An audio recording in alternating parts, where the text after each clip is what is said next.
శ్రీగురుభ్యో నమః. హరి ఓం. గణానాం త్వా గణపతిం భవామే కవిం కవీనాముపమశ్రవస్తమం జ్యేష్ఠరాజం బ్రహ్మణాం బ్రహ్మణస్పద ఆనుశృణ్వన్నోతవే సీదసాధనం. శ్రీమహాగణాధిపతయే నమః. ప్రణో దేవీ సరస్వతీ వాచేభిర్వాచనీవతే ధీనామవిత్రేవతో. శ్రీమహాసరస్వత్యై నమో నమః. జగతం పితరం వందే పార్వతీ పరమేశ్వరం. ఈశ్వర మహాదేవి మహారూపి మహాకాళీ మహాలక్ష్మి మహాసరస్వతి అనుగ్రహ సిద్ధ్యర్థే.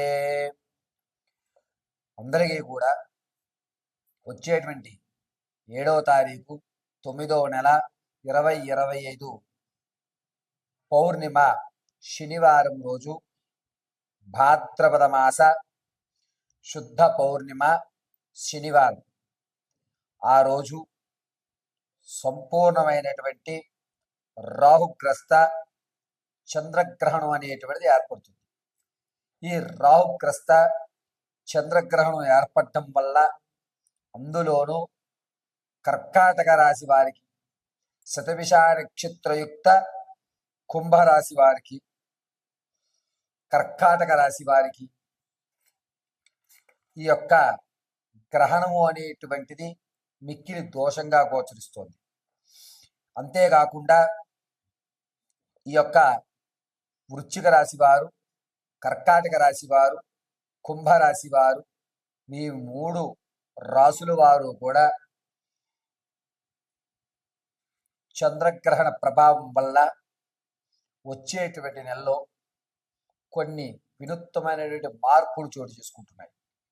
ఆ మార్పులు ఏ విధంగా జరుగుతాయి, ఈ గ్రహణ ప్రభావం వల్ల ద్వాదశ రాశుల వారికి ఏ విధమైనటువంటి ఫలితాలు ఉండబోతున్నాయి, ఏ విధమైన ప్రమాదాలు జరగబోతాయి అనేటువంటిది తెలుసుకుందాం.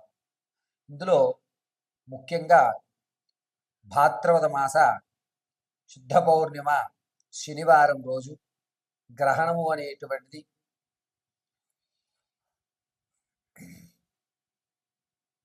6:08 చంద్రోదయం ప్రారంభమైతే చంద్రుడు అస్తమించేటువంటిది తెల్లవారుజామున 6:27. అయితే గ్రహణ సమయం 5:19 నుంచి గ్రహణ సమయం అనేటువంటిది ప్రారంభమైపోతుంది.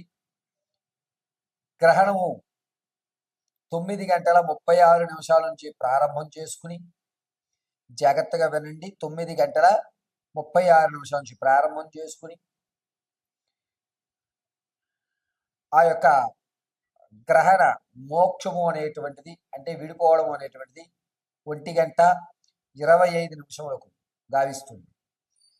ఈ యొక్క సమయంలో చంద్రగ్రహణం సంభవించడం వల్ల అనేకమైనటువంటి మార్పులు ప్లానెట్లో జరిగి మీ జీవితంలో కొన్ని రాశుల వారికి అద్భుతాలు, మరికొన్ని రాశుల వారికి అనర్థాలు, కొంతమందికి అవకాశాలు అందిపుచ్చుకోవడానికి కావలసినటువంటి సమారాలు, మరికొంతమందికి అనుష్ఠాన పరులకి దేవత యొక్క అనుగ్రహం, పరిపూర్ణమైనటువంటి దేవతానుగ్రహము కలిగేటువంటి గోచరలు జరుగుతున్నాయి. గ్రహణం సమయంలో సాయం వేళ 5 గంటల్లోగా భోజనం ఆచరించేయాలి.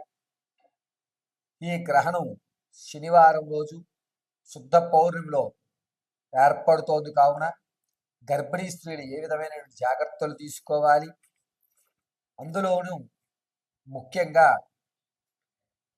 కుంభ, కర్కాటక, మీన, వృశ్చిక ఈ 4 రాసుల వారు ఈ గ్రహణ ప్రభావం వల్ల ఏ విధమైన ఇబ్బందులు పడతారు అనేటువంటి విషయం, దాంతో పాటుగా ఆర్థికంగా స్థిరపడడానికి ఈ గ్రహణం మనకి ఏ విధంగా సహాయపడుతుందా అనేటువంటి విషయాలు పరమశివుడి యొక్క అనుగ్రహంతో యథాశక్తానుసారము కూడా ఈ గ్రహణంలో మీరు చేయవలసిన పనులు, చేయకూడని పనులు, ఏ పని చేస్తే కలిసి వస్తుంది, ఏ పని చేస్తే మీరు ఇబ్బందులు పడుతున్నారు అనేటువంటి విషయాన్ని మీకు కూలంకషంగా తెలియజేయడం జరుగుతుంది. మేషం ప్రారంభం చేసుకుని మీనరాశి వరకు కూడా జరిగేటువంటి అన్ని విషయాలని కూడా మీకు క్లుప్తంగా ఈ యొక్క వీడియో ద్వారా మీకు తెలియజేయడం జరుగుతుంది. పరమేశ్వరార్పణమస్తు. తదుపరి వృషభ రాశి. వృషభ రాశి వారికి వచ్చేటువంటి భాద్రపద మాస శుద్ధ పౌర్ణిమ శనివారం సంభవించేటువంటి రాహుగ్రస్త సంపూర్ణమైన చంద్రగ్రహణం అనేటువంటిది కాస్త కోర్టు వ్యవహారాల్లో కానీ లేదా ఇంతకుముందు మీకు ధనం రావాల్సి ఇబ్బంది పడుతున్న వ్యవస్థను కానీ పరిపూర్తి చేసి, అంటే తాత ముత్తాతల నుంచి కోర్టులో ఇబ్బందులు కలుగుతున్నటువంటి స్థలం మీ మీదకు రావడానికి, మీ పేరు మీద ఆ పూర్తి అధికారాలు పొందడానికి ఈ గ్రహణ సమయం అనేటువంటిది చాలా ఉపయోగపడుతుంది. ఈ గ్రహణ సమయంలో మీకు ఇష్టమైనటువంటి దేవతార్చన కానీ లేదా మీకు ఉన్నటువంటి గురువుల దగ్గర నుంచి తీసుకున్న మంత్ర ఉచ్చారణ అనేటువంటిది అనుష్ఠానం చేయగలిగితే ఖచ్చితంగా కోర్టు ఆర్థికంగా రెండిట్లోనూ కూడా స్థిరత్వమైనటువంటి వ్యవస్థ కలుగుతుంది. దీనివల్ల సంఘంలో గౌరవం అనేటువంటిది వృషభరాశి వారికి సంభవిస్తూ ఉంటుంది. అంతేకాకుండా మీరు ఎక్కడైతే మీ విలువ కోల్పోయారో అక్కడే మీరు విలువ పెరగడం అనేటువంటిది చాలా అద్భుతమైనటువంటి ఫలితాలు ఏర్పడుతుంటాయి. ఈ గ్రహణం వృషభ రాశి వారికి కాస్త అవకాశం కలిగిస్తుందని చెప్పాలి.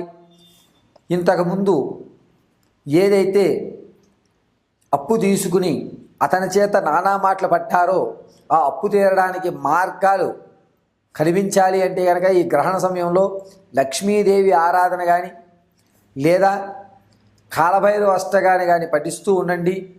దీనివల్ల మీరు ఎక్కడి నుంచి అయితే మీరు అప్పు తీసుకుని మాట పడ్డారో ఆ అప్పు తీర్చి గౌరవం అనేటువంటి తిరిగి తెచ్చుకునే అవకాశం లభిస్తోంది. ఆరోగ్యపరంగా ఈ లంగ్స్కి సంబంధించి ఎవరైతే ఇబ్బందులు పడుతున్నారో వారు గ్రహణ సమయంలో మృత్యుంజయ మహామంత్రాన్ని పఠించండి. ఖచ్చితంగా మీ యొక్క వ్యాధి అనేటువంటిది 72% తగ్గేటువంటి అవకాశాలు కనబడుతూ ఉన్నాయి.